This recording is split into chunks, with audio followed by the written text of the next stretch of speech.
Saudara-saudari, marilah kita mendengarkan renungan dengan judul Hal Berpuasa, yang berdasarkan pada Injil Markus bab 2 ayat 19. Jawab Yesus kepada mereka, "Dapatkah sahabat-sahabat mempelai laki-laki berpuasa sedang mempelai itu bersama mereka? Selama mempelai itu bersama mereka, mereka tidak dapat berpuasa." Dalam nama Bapa dan Putra dan Roh Kudus. Amin.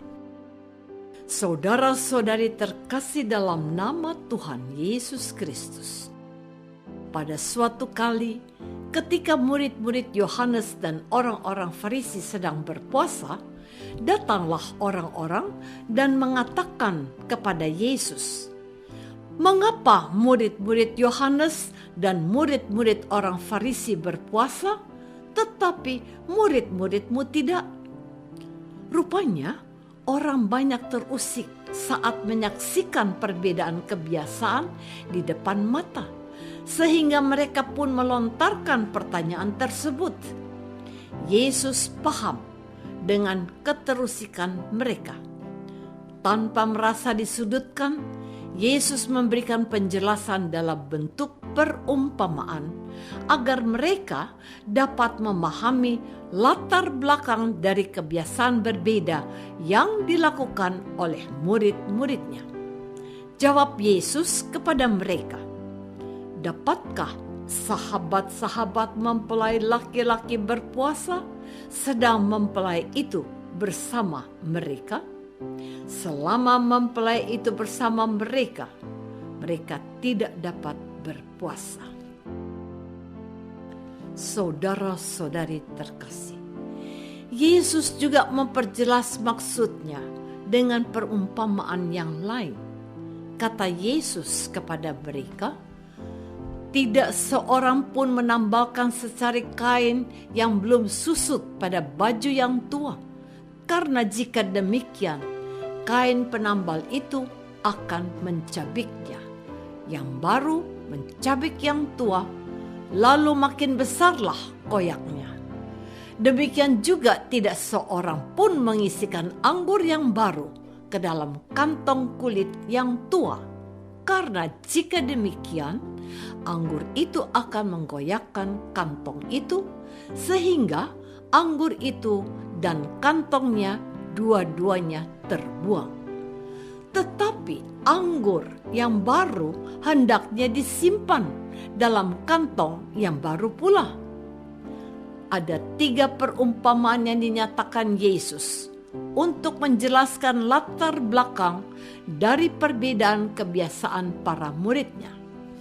Situasi berbeda mengandung tuntutan atau kebutuhan yang berbeda, sehingga perlu disikapi secara berbeda pula.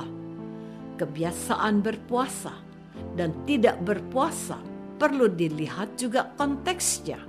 Bagaimana situasi yang ada di depan mata, tuntutan kebutuhan apa yang dihadapi, dan dapat dipenuhi apakah melalui tindakan berpuasa atau tidak berpuasa. Kebiasaan baik tidak mutlak harus selalu dilakukan tiap saat oleh semua. Saudara-saudari terkasih, puasa adalah tindakan menahan dorongan nafsu. Alih-alih mengikuti dorongan, tindakan puasa adalah menahan pemenuhannya, menunda pemenuhannya sampai rentang waktu tertentu, sehingga dorongan yang muncul tidak langsung mendikte seseorang untuk bertindak memenuhinya dengan segera. Orang yang terlatih berpuasa menjadi tidak mudah frustrasi saat keinginannya tidak diikuti, atau saat kenyataan tidak sesuai dengan harapannya. Kapan berpuasa sebaiknya dilakukan? Latihan rohani Ignatian menyarankan antara lain berpuasa pada minggu pertama dan minggu ketiga di setiap bulannya. Pada minggu pertama, peserta latihan rohani Ignatian melakukan refleksi tentang kondisi batinnya yang seringkali tidak bersyukur secara penuh dengan keadaan di depan mata. Padahal sesungguhnya setiap waktu kita berada dalam kerajaan Allah. Namun, karena kondisi batin yang tidak bersyukur ini, kerajaan Allah tidak dapat kita sadari keberadaannya karena tertutup oleh keinginan sendiri yang tidak terpenuhi pada saat itu. Keinginan sendiri membutakan mata hati untuk memahami kehendak Allah. Saudara-saudari terkasih, di samping kondisi batin yang tidak bersyukur secara penuh atas situasi hidup yang sesungguhnya dipenuhi rahmat Allah, berpuasa juga perlu dilakukan manakala kita sedang berikhtiar untuk melakukan perubahan kebiasaan menjadi lebih baik. Pada minggu ketiga, peserta latihan rohani Ignatian melakukan refleksi tentang ketakutan, pelarian diri, serta hawa nafsu dan kelekatan tidak teraturnya yang mendominasi perilaku hidup sehari-hari dalam rangka melakukan pertobatan. Bertobat artinya mengakui kesalahan, berhenti melakukannya, dan berusaha memperbaikinya. Dalam proses pertobatan, kita diuji dengan mengalami proses jatuh bangun berulang kali. Seringkali kita merasa lelah dan putus harapan.